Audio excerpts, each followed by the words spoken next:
Baik, kawan-kawan, kita masuk ke pertemuan 4 mata kuliah teknik penyembelihan, di mana pada topik ini ya, pada kesempatan ini saya akan menjelaskan penerapan hygiene sanitasi di RPH. Nah, kenapa kok penting ya ini kita pelajari ya, karena memang RPH ini kita bersinggungan dengan produk asal hewan ya, daging utamanya ya, sehingga di mana daging tersebut ya ini kan akan dikonsumsi oleh masyarakat, oleh manusia, sehingga kita harus memastikan bahwasanya daging ini selain halal ya harus aman, sehat dan juga utuh.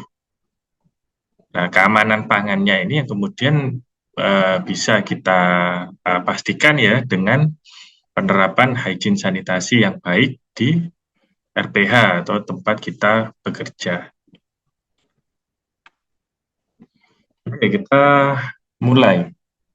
Jadi terkait hygiene sanitasi sendiri ya, itu sudah diatur dalam Permentan nomor 13 tahun 2010 tentang persyaratan rumah potong hewan ruminansia dan unit penanganan daging, meat cutting plan ya. Di tahun 2010 ya di Permentan ini itu ketentuan syarat-syarat RPHR ya itu sudah dijelaskan di sana ya. Termasuk di dalamnya ya harus menjaga hygiene sanitasi.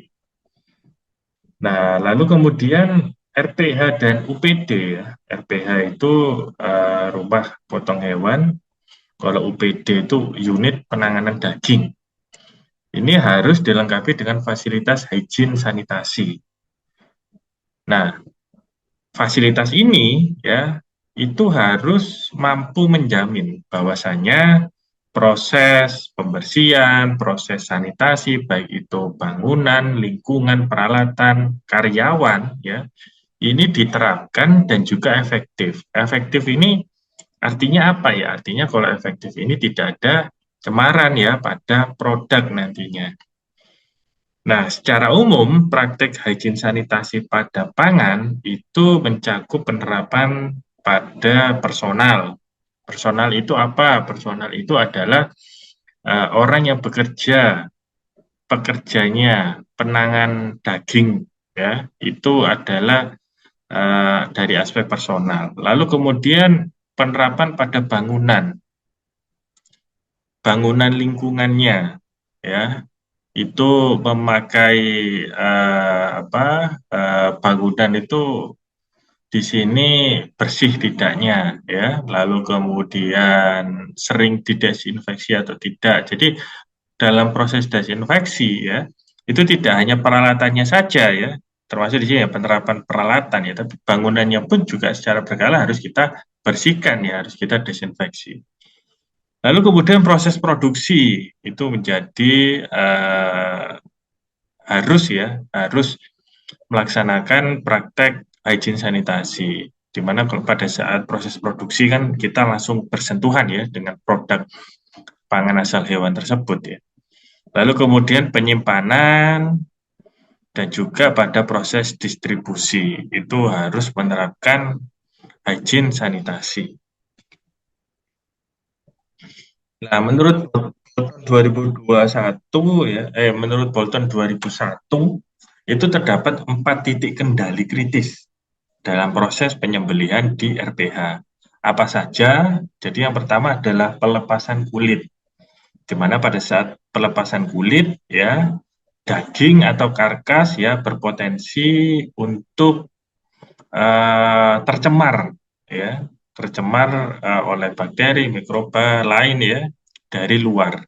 Beda dengan kalau misalnya terbungkus kulit. Kalau terbungkus kulit posisi jeroan lalu kemudian karkas itu posisinya masih steril ya, tidak ada kontaminan. Jadi begitu dilepas kulitnya maka eh, ini menjadi titik kritis ya dalam cemaran, proses pencemaran bakteri. Lalu yang kedua adalah proses eviscerasi atau pengeluaran jeroan. Kita tahu bahwasanya di dalam jeroan ini ya, khususnya di saluran pencernaan, itu banyak sekali mikroba ya yang ada. Sehingga pada saat pengeluaran jeroan, apabila terdapat kebocoran ya, maka berpotensi untuk mencemari karkas ya, mencemari karkas. Sehingga ini menjadi titik kritis dalam proses penyembelihan. Lalu kemudian pemisahan sumsum tulang belakang. Nah, pada pemisahan sumsum tulang belakang ini juga ini ya menjadi tempat ya berkembangnya bakteri ya atau virus ya atau mikroba lainnya ya, sehingga pada saat pemisahan sumsum tulang belakang apabila terputus lalu kemudian sumsumnya mencemari produk karkas yang lain ya, nah maka itu akan menjadi titik kritis kontaminasi. Lalu kemudian proses pendinginan ya, proses pendinginan ini menjadi titik kritis juga untuk dikendalikan. Kenapa? Karena kita harus memastikan bahwasanya suhu tersebut ya itu tetap dingin. Daging-daging karkas tersebut ya itu disimpan dalam kondisi dingin, dalam suhu dingin di bawah 4 derajat. Karena apa? Karena pada saat suhu ya di bawah 4 derajat, maka si bakteri ya di sini mikroorganisme ini dia akan berhenti ya, metabolismenya akan berhenti, dia berhenti untuk berkembang ya, dorman di sini. Sehingga kita pastikan ya suhunya di sini, suhu pendinginan itu tetap sesuai prosedur. Mengapa kok harus higienis? Jadi kita tahu bahwasanya daging ini merupakan bahan makanan yang kaya gizi, yang baik untuk tubuh ya. Karena gizinya yang tinggi ya, ini cocok ya sebagai tempat untuk berkembangnya bakteri, kuman ya. Sehingga apa? Sehingga dapat menyebabkan ini pembusukan daging ya. Jadi bakteri-bakteri pembusuk ini sangat suka tuh ya pada daging ya. Ya, sehingga kalau misalnya di situ banyak sekali cemaran kuman bakteri ya dalam daging ya, bakteri pembusuk ini, maka akan menyebabkan gangguan-gangguan kesehatan manusia ya. Kita sebutnya adalah foodborne disease ya, penyakit-penyakit yang ditularkan melalui manusia ya, melalui makanan, mohon maaf ya, makanan. Sehingga si manusia menjadi sakit ya karena makan makanan tersebut. Contohnya apa ya? Contohnya misalnya sakit diare ya, lalu tipes ya. Nah, itu kan faktor makanan ini menjadi titik rawan ya, kontaminasi atau perpindahan penyakit ya dari satu tempat ke tempat yang lain. Nah, sumber pencemaran kuman ini macam-macam ya. Antara lain itu melalui hewan, bisa. Lalu kemudian tangan manusia, ya. Kalau kita lihat ini di bawah mikroskop itu berjuta-juta mungkin ya bakteri yang ada di tangan kita. Lalu kemudian dari insekta, dari vektor-vektor ya, nyamuk, lalat ya, dan lain-lain. Lalu kemudian dari air, kita tidak bisa memastikan bahwasanya air yang kita gunakan untuk mencuci ya, mencuci tangan, mencuci daging ya, PDAM itu 100% steril, itu tidak bisa kita pastikan ya. Nah, sehingga air ini juga menjadi media penularan. Lalu kemudian ada peralatan ya dan juga udara ya. Ini juga menjadi perantara ya, sumber pencemaran. Nah, oleh sebab itu ya produk daging ini harus higienis ya, harus higienis. Nah, hygiene sendiri itu apa sih sebetulnya? Jadi hygiene sendiri ini adalah sebuah kondisi dan praktek yang membantu menjaga kesehatan dan mencegah penyebaran penyakit. Itu adalah definisi dari hygiene menurut Kemenkes tahun 93. Hygiene sendiri di sini merupakan upaya kesehatan ya dengan cara memelihara dan melindungi kebersihan individu.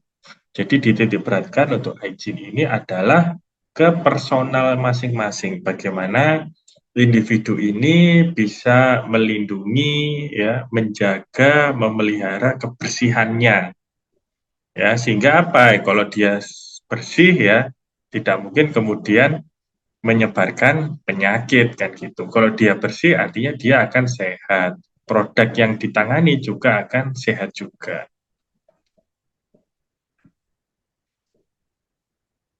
Syarat praktek hygiene di RPH ya. Jadi di RPH sendiri itu juga tadi ya memang harus melakukan ya, mempraktekkan ya proses hygiene sanitasi di sana. Nah, untuk hygiene itu apa di RPH? Misalnya yang pertama, pekerja yang menangani daging harus dalam kondisi sehat ya, utamanya penyakit pernafasan dan juga penyakit menular. Lah itu kalau bisa tidak boleh masuk ya, harus dirumahkan saja dulu ya, bekerja di rumah. Tidak boleh masuk lalu menangani daging, itu tidak boleh. Lalu yang kedua harus menggunakan APD, baik itu hairnet ya, sepatu boot, pakaian kerja. Kalau pakaian kerjanya harus dipisah, dipilah. Pakaian kerja yang khusus kerja sama yang pada saat dari rumah ke kantor, ke RPH itu harus berbeda. Hairnet, kenapa kok pakai hairnet? Ya karena supaya rambut-rambut ini kan juga banyak kotoran ya yang menempel ya, kuman-kuman ya. Jangan sampai rambut ini ya jatuh lalu kemudian mengkontaminasi produk daging tersebut yang kita tangani. Lalu yang ketiga selalu mencuci tangan ya. Jadi RPH sendiri itu wajib menyediakan ya titik-titik fasilitas untuk mencuci tangan. Jadi kalau kita tadi, kalau saya sampaikan tadi, memang tangan ini paling mudah sekali ya untuk menularkan ya, eh, eh, menularkan penyakit ya dari satu bakteri ya di lokasi A ya bisa berpindah ke lokasi B ya, salah satunya dengan tangan ya, media tangan ini. Lalu yang keempat, tidak melakukan tindakan yang dapat mengkontaminasi produk. Contohnya apa? Misalnya bersin, merokok, meludah, ya itu tidak boleh dilakukan selama itu di dalam bangunan utama. Kalau mau merokok, meludah, bersin itu setelah istirahat atau setelah menangani ya produk bisa keluar ya, keluar dari bangunan utama, lalu kemudian kembali lagi ya, tapi harus menerapkan hygiene sanitasi lagi ya, harus didesinfeksi, lalu kemudian dicuci tangan dan lain sebagainya. Lalu kemudian hygiene personal ya. Jadi kalau kaitannya hygiene itu berkaitan dengan personal tentunya ya. Adalah suatu tindakan untuk memelihara kebersihan dan kesehatan seseorang. Nah, ini penerapan di RPH bagaimana untuk hygiene personalnya ya, mencakup kebersihan dan juga kesehatan diri, perilaku bersih ya, peningkatan pengetahuannya terkait program apa kesehatan dan lain sebagainya. Nah, ini juga termasuk dalam ranah hygiene personal. Jadi setiap pegawai yang menangani langsung daging ya, ini memang harus dipastikan sehat dan juga bersih.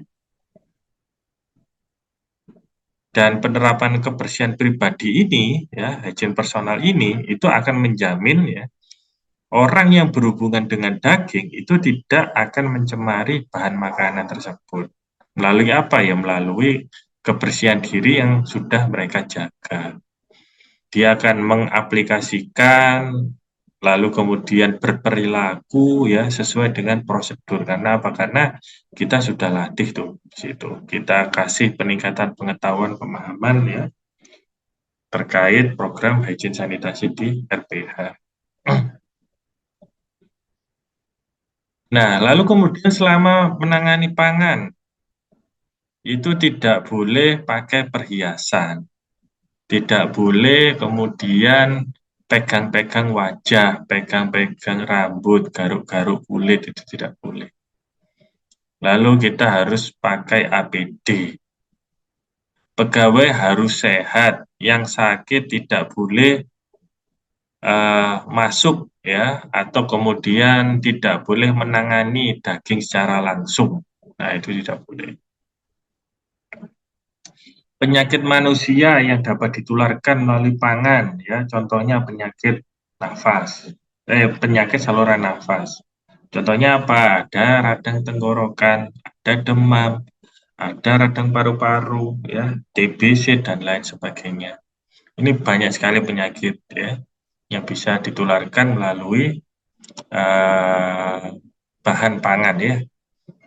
Sehingga ya harus ada medical check up ya secara berkala ya dari pihak RPH untuk memastikan bahwasanya si pegawai-pegawainya ini memang bisa dipastikan sehat. Nah, lalu kemudian kita mesti sering cuci tangan ya, sering cuci tangan.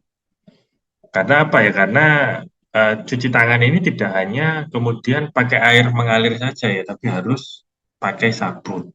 Ya, karena apa ya? Karena sabun ini ya memiliki zat ya di mana dia bisa apa tuh? Bisa merusak ya, merusak struktur dari eh, virus ya maupun bakteri ya.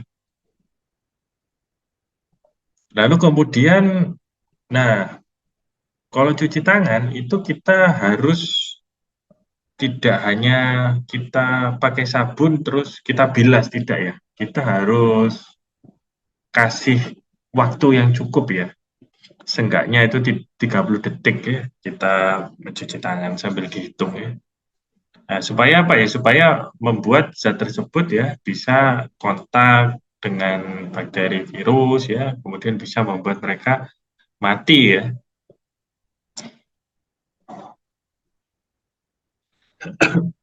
Nah, dan kemudian dalam kita melakukan cuci tangan, kenapa kok butuh waktu tertentu ya? Nah, ini kita harus menggosok-gosokkan ya tangan ini ya. Jadi tidak hanya digosok sekali ya lalu kemudian berdiam diri, tidak ya, tapi harus meningkatkan friksinya ya, menggosok-gosok. Tujuannya apa ya? Supaya jumlah bakteri ya yang ada di tangan ya, di tangan itu bisa kita kurangi secara maksimal ya.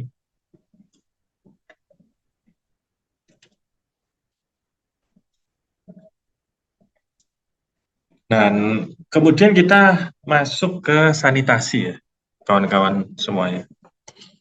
Sanitasi. Kalau sanitasi ini berhubungan dengan lingkungan, ya, lingkungan, peralatan segala macam ya, itu masuk dalam ranah sanitasi, sanitasi lingkungan. Jadi apa itu sanitasi lingkungan? Upaya pengendalian semua faktor lingkungan fisik manusia yang mungkin menimbulkan atau dapat menimbulkan hal-hal yang merugikan bagi perkembangan fisik, kesehatan, dan daya tahan hidup manusia. Jadi sanitasi sendiri ini sebuah program ya pencegahan penyakit ya dengan cara apa? Dengan cara menghilangkan atau mengatur faktor-faktor lingkungan yang berkaitan dengan rantai perpindahan penyakit tersebut. Sehingga tidak hanya faktor diri yang kemudian kita perhatikan ya tadi di hygiene tadi, tapi faktor lingkungannya perlu kita kendalikan ya, kita bersihkan ya. Sehingga apa? Sehingga kalau lingkungannya bersih, secara pribadi juga bersih, maka bahan pangan yang kemudian ditangani itu akan aman dari kontaminasi. Beberapa manfaat sanitasi. Jadi yang pertama, mencegah penyakit menular. Lalu yang kedua, mencegah adanya kecelakaan. Artinya apa ya? Yang kalau misalnya tempatnya itu tersanitasi bersih ya, maka resiko licin itu akan bisa diminimalisir. Kita juga tidak kemudian mudah untuk terpeleset kayak gitu. Lalu kemudian mencegah timbulnya bau tidak sedap. Kita tahu sendiri bahwasanya bakteri ya, utamanya bakteri pembusuk ini dia akan mengeluarkan bau-bau yang tidak sedap ya. Artinya kalau misalnya di ruangan tersebut berbau tidak sedap ya, maka bisa dipastikan ya ada kontaminasi bakteri ya atau kuman di ruangan kita ya atau ruangan tersebut. Lalu menghindari pencemaran, mengurangi jumlah persentase kasus penyakit ya dan lingkungan akan menjadi bersih, sehat dan juga nyaman. Itu adalah beberapa manfaat dari sanitasi. Syarat sanitasi tentang persyaratan RPH ya apa saja? Yang pertama, setiap pintu masuk bangunan harus memiliki akses untuk mencuci ya, mencuci sepatu boot. Jadi mencuci di sini tidak hanya dikasih air ya, tapi juga dikasih desinfektan. Lalu RPH harus memiliki fasilitas cuci tangan, dilengkapi dengan air hangat ya, dan juga sabun maupun desinfektan. Dan untuk pengoperasiannya ya tidak boleh menggunakan tangan ya atau kontak langsung dengan tangan. Jadi bisa kemudian kita gunakan yang sistem pada model ini ya tuas pakai kaki ya. Nah, diinjak pakai kaki dia akan keluar air ya. Atau misalnya sistemnya jangan yang putar ya. Bisa kemudian kita gunakan yang sistem tuas ya, digeser kiri atau kanan. Kita bisa menggunakan siku kita ya untuk mengoperasikan handle keran tersebut. Fasilitas cuci tangan harus dilengkapi dengan pengering tangan. Kalau tidak ada yang otomatis dengan menggunakan apa itu blower itu ya, kita bisa menggunakan kertas tisu. Dan kalau misalnya kita menggunakan kertas tisu, bak sampahnya itu posisinya harus tertutup.